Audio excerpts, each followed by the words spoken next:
Welcome to the Rival Reds. We're here at the place and we're drinking a pint of San Miguel. Cheers, Mike. Cheers, Rick. We're here today to talk about football.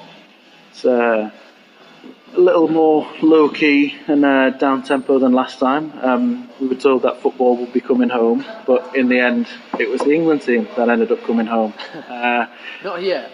Well, no, that's true. We've still got the small matter of a third-place playoff to get through, and we'll get on to that later. But first of all, what did you think of the match?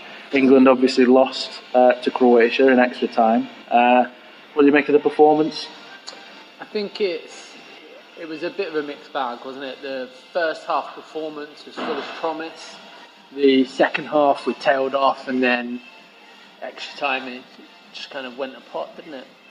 Yeah, I would agree to that. I think slowly throughout the match, Croatia were just seemed to be wrestling more and more of the control away from England. And I can't lie, after the first goal went in, I was jumping around. It was an absolutely brilliant atmosphere, and you just thought, it seems like so long ago when the final whistle blew that you could be that euphoric at the start of the game and just it be slowly sapped away throughout the course of the rest of the match in extra time.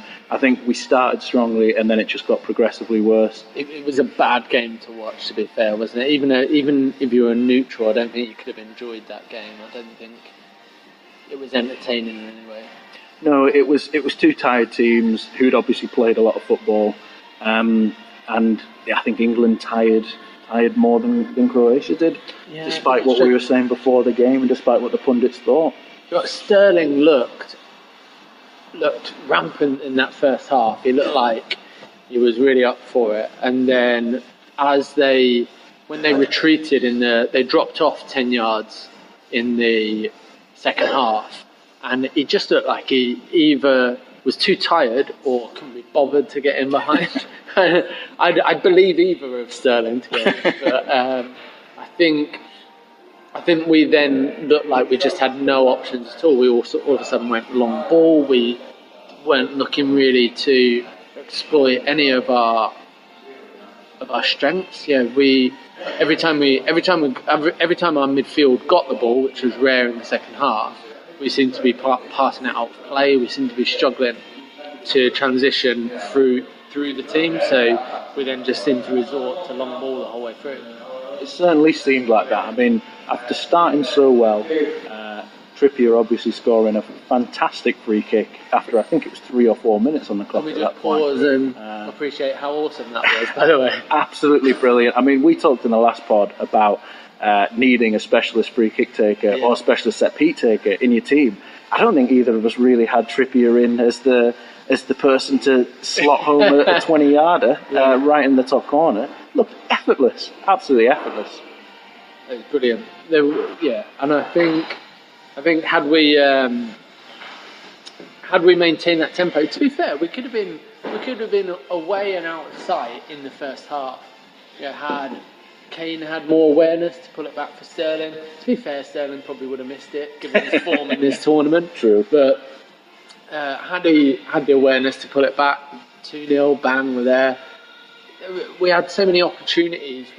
I almost think, and I said this while I was watching the game, that we were too complacent throughout the game, throughout the first half even, because we scored so early. And then throughout the second half, it's almost like we just took our foot off the pedal thinking, it's all right, boys, we've got this. Well, let's talk about it. So it's 1-0 up, England are cruising. For the rest of that half, England play positive football, can seemingly get behind Croatia at will, and created a lot of chances for themselves and probably should have been more than 1-0 up at half-time. What changes between that and the second half performance? Is it not scoring an extra goal gives Croatia hope? Is it tiredness? Is it a change of tactics? For me, when they came out of the second half, it's a change of tactics predominantly. They dropped 10 yards deeper, and that meant that Sterling couldn't get in behind as he was doing comfortably every single time we popped a long ball forward. I don't want to say a long ball, it was a long pass because it was intended to find Sterling in the first half. In the second half, we weren't finding anybody because they were just heading it back to dropping it back to their midfield, and their midfield were coming on to us again. So I think it was just a change in tactics, and we failed to respond to that. And in that way, do you believe that even if we'd scored, say, a second before half-time, the inability to deal with that tactical shift, they would have always had that period of domination? Or do you think I think they killed their hope and held on and never had to withhold, wave after wave of pressure? So, it's woulda, shoulda, coulda, isn't it? What I can see would have happened is that they would have changed. They would have made that tactical shift because they would have had to, or lose 4 or 5-0. But I think with us being 2-0 up, we would have been then more comfortable to sit and break on the counter and not have to play the long ball. So I think it would have been a lot more difficult for them to come into the game. Interesting. So pause there. Yeah, what was that? The other thing I'd like to add to that is that their quality was much, much, much poorer than it had been in the previous games. They were, just as we were, certainly in the second half, they were passing the ball out of play. They were struggling to find their own players. It wasn't like we were up against a tidal wave of an unstoppable team. So I think had we scored that second, it would have become, not just because they needed 2 goals, but it would have become immeasurably more difficult for them to compete. Yeah, I can see that. I mean, I think in that case, and I would probably say that if there was one large difference between the two teams by the final whistle, rather than it being quality of players, arguably they have a higher quality of players, but the key difference was the experience and the game management of both teams. And I think you could see a very inexperienced England team not really knowing how to approach and deal with a semi-final, and a Croatian team who, although aren't fantastic, were able to find themselves more and more into the match and deal with the occasion a lot better. Yeah, I agree to a certain extent, but I don't think we're incapable of that. I think we showed against Colombia that we are more than capable of playing the game when it gets late on. When we were drawing fouls, we were diving all over the place against Colombia. And I felt like that part of our game was missing a bit. We were missing a little bit of nous in the game against Croatia. Maybe that was because we were overawed by the occasion, but I don't think that's the case, given that we were more than willing to do that against Colombia. I think you're right, and I just want to pick up the point of tiredness, because a lot was made of that pre-game.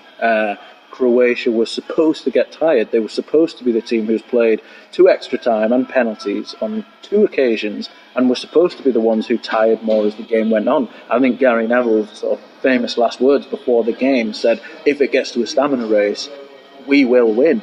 And the absolute opposite was true. And I mean, is there 2 types of tiredness? Wait. Right, because I don't necessarily think we tested them in the second half. I don't think we tested that theory. I think we got to the second half, they dropped deep, we started punting long balls rather than chasing people down and playing through the team.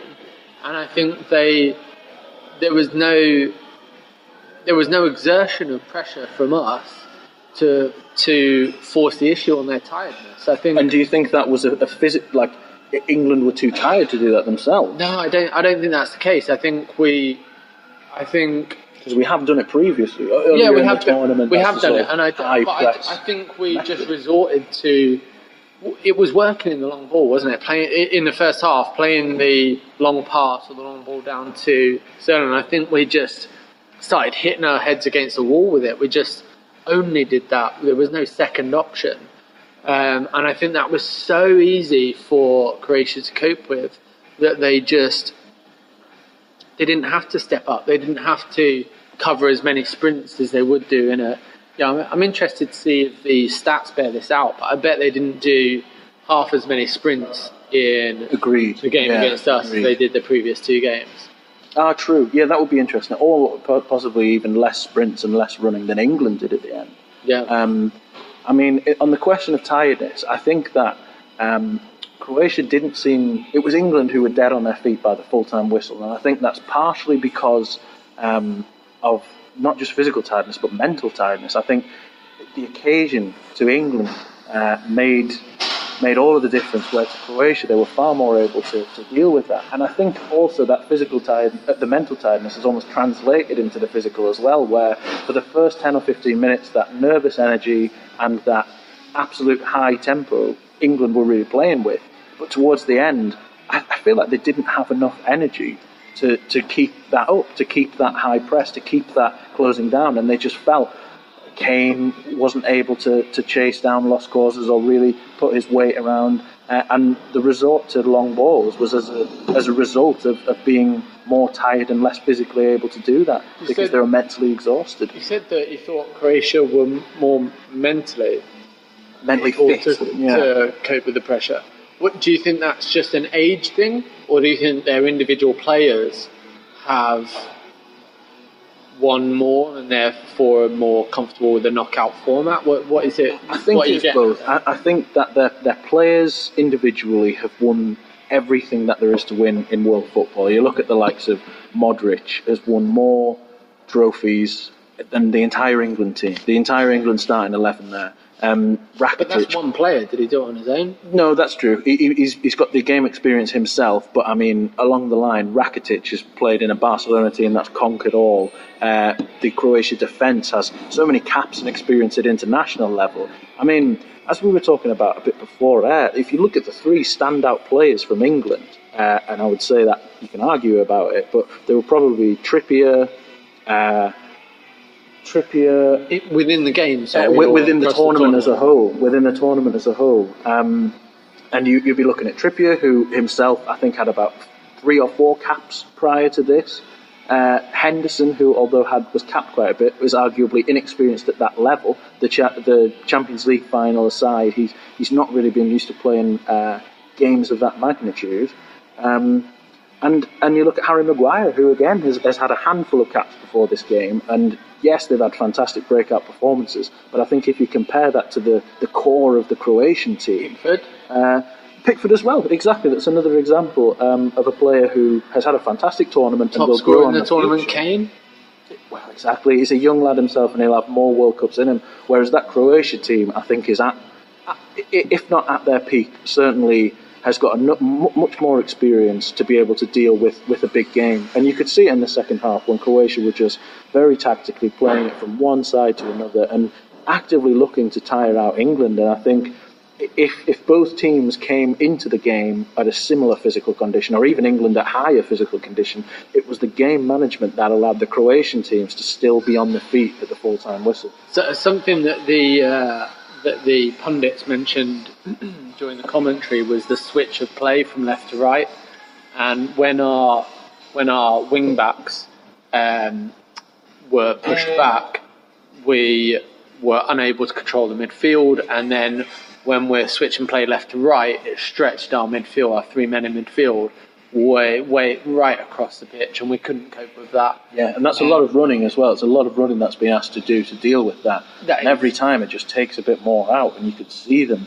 getting lesser and lesser and shrinking away from the game. They needed Trippier and Rose to step forward, be brave and step forward, and be have the confidence in the 3 centre-backs to deal with whatever got in behind them, and they needed to step in and help the midfield to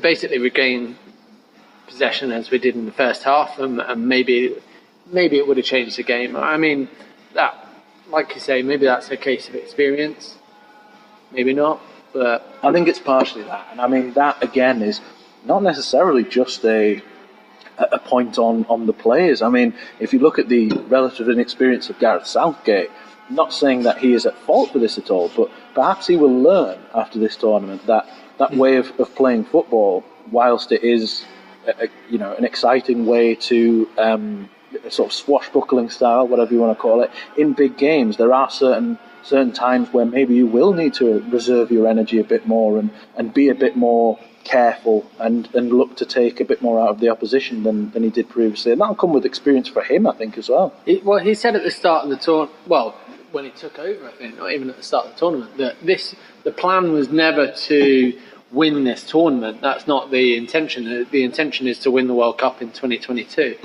And if this is the start he's made on that journey, then what a great start. Agreed. I think I said in our last one, we could only ever hope to do as well as we've done. Really, I don't think anyone expected to get past the quarterfinals, let alone into the semi-finals, and make what was a fair effort at getting to the final. Yes. And I think my overall impression of this tournament will be one of hope for the future, but also maybe one of missed opportunity, in that it opened up for us so widely. You know, the run that we had, and then, you know, if anyone had said to us, look, if you beat Croatia, we'll give you a pass to the final. You can get straight to the final if you can beat Croatia. Would have snapped their hands off. Exactly. We would have thought, yeah, we're probably there already. And maybe that is part of the problem, that the players got a little bit ahead of themselves, and especially when we scored so early in the semi-final, maybe they just believed the hype a little bit and thought, yeah, we are the future World Cup winners. We can take this home. I think you're right, and I think that the mood before the game certainly changed from one of cautious optimism and celebration, which was prior to that being the sort of a theme of this England team is doing far better than we expected them, to almost, right, just this and then we'll get in the final, and almost an expectation that we would get into the final. So for the first time it was just almost assumed that perhaps we would get past Croatia, and certainly that was something that the Croatian players seemed to pick up on. I mean, I don't know if you heard the comments of some of the Croatian players after the game, but they were all furious or defensive about the way that they were underestimated. Yeah, the way the media would approach the game. Yeah, and I think that was a bit of a change, because prior to that, against Croatia, yes, maybe the British media made us favourites, but it was certainly a case of, this is England. There was no illusions about this England team and the quality that they could bring to it. Whereas now, I think we did get a bit carried away and thought we had one foot in the final anyway. I thought that was a really interesting takeaway. It was Modric in particular that I saw that made those comments. I thought that was a really interesting takeaway from him, given that wasn't the impression that I got from the British media. I got one of cautious optimism, not one of overriding arrogance that we were riding our way to the final on the back of a Croatian donkey. Yeah, agreed. I think it might have been a bit of kidology, or a bit of cherry picking the more extreme examples to try and gain motivation in their players. I don't know who gave those quotes to him, but I agree. I think that the fact that all the Croatian players came off the field with feeling like they had a point to prove and a score to settle with the British media was a little bit in contrast to how the mood of the nation as a whole. But on the subject of the mood of the nation, and looking now, admittedly we do have the third place playoff to play, but with a bit of a review of what happened, what England's tournament was, and what we can take onto it from the future. If you permit me to be slightly cynical, the mood of the nation going into it was obviously very low expectations, and the mood as the tournament went on became much, much more optimism, and we were able to ride that crest of optimism. Looking back at it in the cold, hard light of day, what has this England team have achieved in the tournament? They have, in their first group game, really struggled to beat Tunisia with a last-minute penalty needed to take them past Tunisia. In the second game, hammered an awful Panama side, and then lost to Belgium in a reserve fixture, so we can essentially discount that. Then in the knockout stages, yes, okay, they got the penalty hoodoo off their back and struggled to beat Colombia, which was, yes, a slight achievement, and then got through a Sweden team that didn't really turn up. Have this England team, despite the optimism around it, done really anything that we wouldn't have expected any other England team to do? Well, in the first game, I have to say there were two penalties, two very, very, very strong shouts of penalties, i.e. Harry Kane being absolutely rugby tackled, not given, absolutely not given. And so we could have quite easily won that game 4-1 had the kind of penalty shouts that were being given through the tournament before that game been given to us. So I think we had a much easier ride in that Tunisia game than the scoreline suggests. Okay, so but that aside, I mean that might explain why. Okay, instead of a narrow victory against a poor team, we should have comfortably beaten a poor team. But is that really enough to? I don't know. You can only play the teams that you come up against. Yeah, we can't ask to play Brazil to show how good we are, or a poor Argentina side to show how rubbish they are and how much better we are than them. So we can only play the teams that we come up against, and I think what we've done very, very well, which we probably haven't done for the last few tournaments, is dispatch teams that we're expected to beat.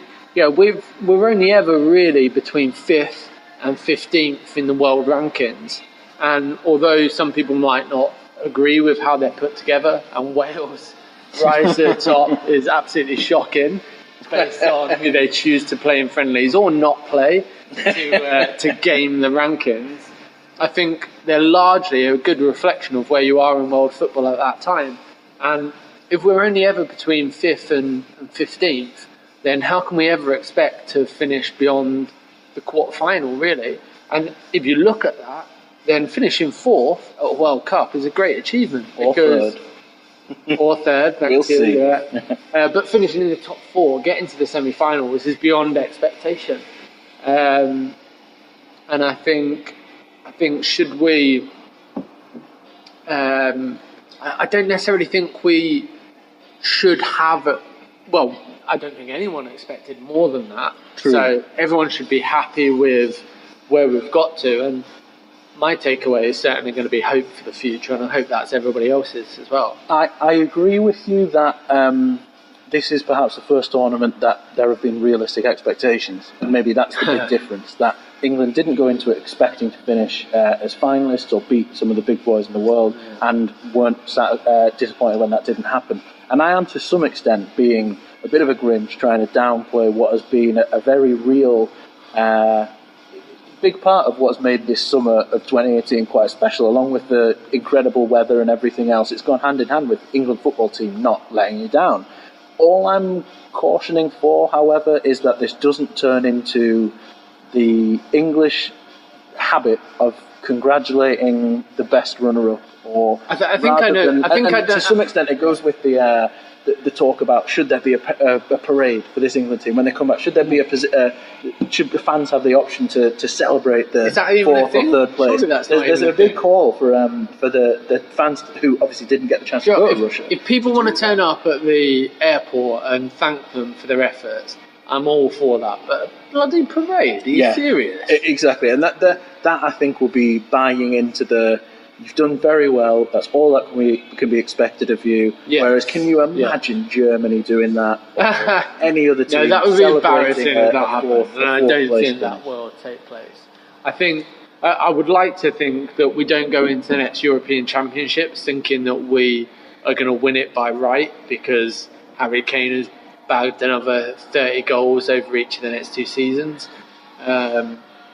I think we need to be more realistic about that. We need to look at where we are in world football and how good the other teams are and say, okay, well, if we get to the semi-finals, well done, boys. And if the tournament opens up for us and we can beat maybe Germany or France, then maybe we do have a chance at winning it. But it's got to be expected as an outside chance, surely. I would agree. I think the bookies, as of yesterday, have us as the 4th favourites to win Euro 2020. Behind, I think it's behind France, Spain, and Germany. I would imagine there's certainly France, and I would imagine the other 2 are correct, which is possibly slightly high, and it's definitely hang on. a wave of optimism. Possibly high based on who else do you think could finish ahead of us? Well, I mean, Belgium and if we resort the World Cup, Croatia. you would make an argument for them having better Maybe teams. Belgium are the third team, given that Germany have been perhaps knocked out Germany, in the... maybe.